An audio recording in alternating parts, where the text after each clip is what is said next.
Hi guys, this is SDJRSMF88 speaking with a quick tutorial on how to create a realistic mud effect for your model railway or diorama.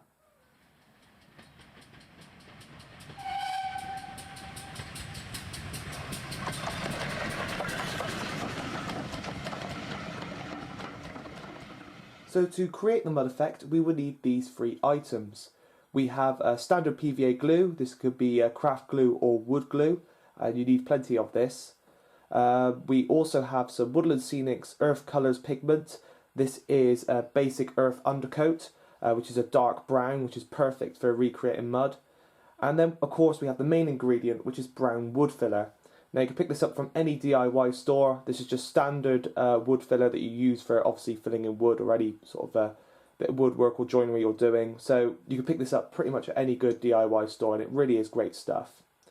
Of course you will need a bowl of some sort or a bucket, something that could be that you can get dirty while mixing these ingredients together, and of course something to stir it with. For the purpose of this tutorial I only need a small bit, so I'll be popping just a little bit on the lid of the actual pot itself and using a lolly stick, which you can just see there, just to stir it and mix it all together. So the first step is to get a nice big dollop of the wood filler, preferably roughly what you think you'll need. It's always best to have a tiny little bit more because you never know what you might need to patch up. So for this I've just got a nice sort of big sort of blob of the wood filler there, and just pop it on your sort of mixing palette. And basically you just want to liven it up a bit, just to get the air in it a bit and just to make it a bit sort of get it ready to absorb the PVA glue. So all you just do now is you just put a nice big dollop of PVA on there. Not sure if you can see this. So about that much will do for this amount. We want it quite wet so it's easy to spread, as wood filler itself is quite thick and dry, as you just saw before that. And then what I'm going to do is also now add a little tiny dollop of the pigment there. And this basically will add a bit more colour to the mixture. So now all you have to do is just basically mix it together, and at first it's quite hard to blend it together properly. In fact, probably the best method, rather than using the stick, is to actually get your fingers dirty and actually mix it by hand. And basically this allows the PVA to mix into the wood filler, and as you can see it's already started to become quite a bit more easy to sort of mix and mould. You can see it's now starting to be quite runny. Now this is perfect because this will allow us to spread it nice and easily onto the area you want to on your layout, or in this case the trench railway.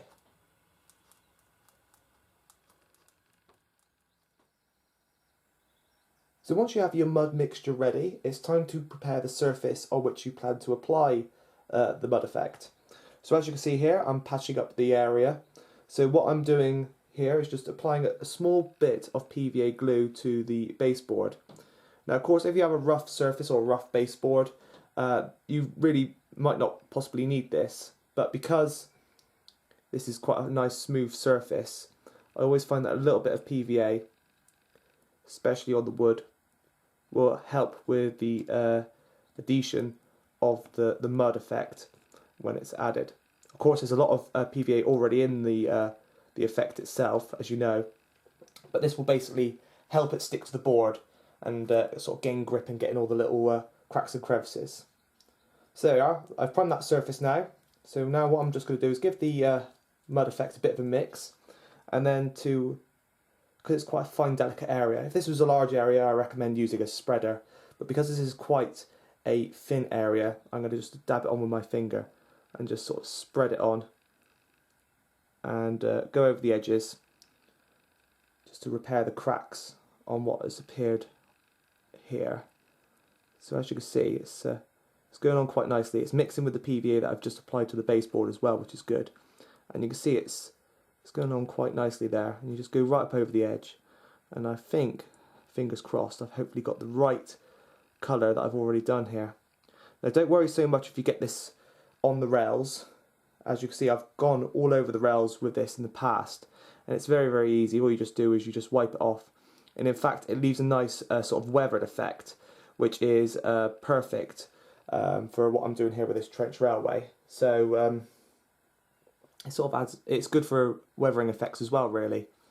I've also in the past, when weathering the tanks, have used this as a sort of a really watered down mixture of this as a wash to create as if the mud has obviously got stuck to vehicles while they've been travelling through it. So it really is quite a versatile technique and can be used for many things.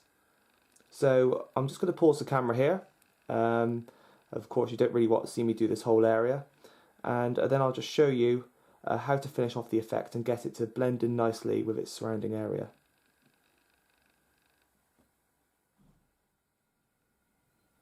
So once you've covered your area, it's time to start blending it in, and basically what I'm just do here is, as you can see it's starting to dry now, I just dab my finger on it, and as you can see it's creating a sort of a realistic sort of contour to the mud, just a couple of sort of like a drying mud effect, and as you can see it's coming out quite nicely. And what you just do is you can either dab it, rub it, basically just play around to see what effects you could sort of achieve with it. But as you can see here, that's sort of built up quite a nice sort of realistic sort of damp mud effect here. Hopefully this will dry the same colour as the surrounding area. Don't worry too much about getting it on if you have any plants already down in this area, as you can just simply brush it off after. It should be dry enough, and you just simply comb, as you can see I've got these like little shrubs here. You should be able to comb it and get the worst of it off. But as long as you just blend it in, especially around the seam lines, just to make sure that hopefully the seams will not show when it dries completely. So just here you can see there's a bit of a seam line here, so I'm just rubbing it in. Then just dab the corners off, and hopefully when it dries that should be pretty seamless.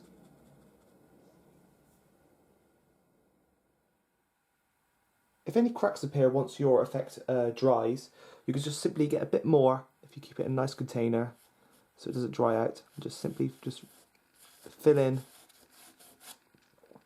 any affected areas.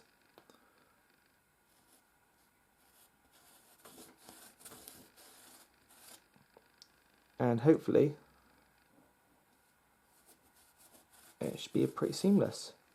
So yeah, that's that area done, and all you just need to do is just go over again, just to get the effect off the edge of the sleepers, just to give the effect. Obviously it's been there for a bit of a while.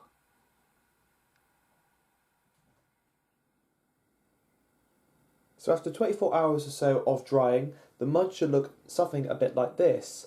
And as you can see, it's gone rock solid like the rest of the area around it. Now, one thing I like to do at this stage, so just put a bit of glue on my finger now, is basically rub a bit of a layer of PVA just on the tip of my finger, so just rub it on like that. And this basically helps preserve the surface and stops dust from coming off of it, especially considering it's quite close to the track. Of course, the more PVA you put on your finger, the more of a glossier finish you get, so you can create more of a sort of a wet mud effect. But what I'm going for here is of course a dry mud, so only a thin layer will do, and it will dry matte, and you will not notice it at all like on the rest of the layout here. And basically it gives a nice dry mud effect, but at the same time stops dust from coming off. So once that's done, you can then start adding scatter materials and other little bits of scenery. So what I've done here is to create sort of a marshland area, or basically what was once a field which has obviously been churned up. And I've gone and added a load of static grass tufts and poppies to the area. And these are just simply added by putting a bit of super glue on the bottom of them and then just dabbing them around. And you can see it really does bring the area to life, and you can see all the little bits of detail, the mud in between these little tufts. You can see where I've added footprints and other bits and pieces, just to sort of create the scene. So there you have it, a simple and effective way of creating a mud effect for your model railways and dioramas. I hope this tutorial was of interest. I've certainly had fun in doing it, and hopefully it will inspire you to create your own mud effects on your layout at some point in the not too distant future. So I guess that's all that's left for me to say is this has been SDJR Son F88 speaking, and thanks for watching.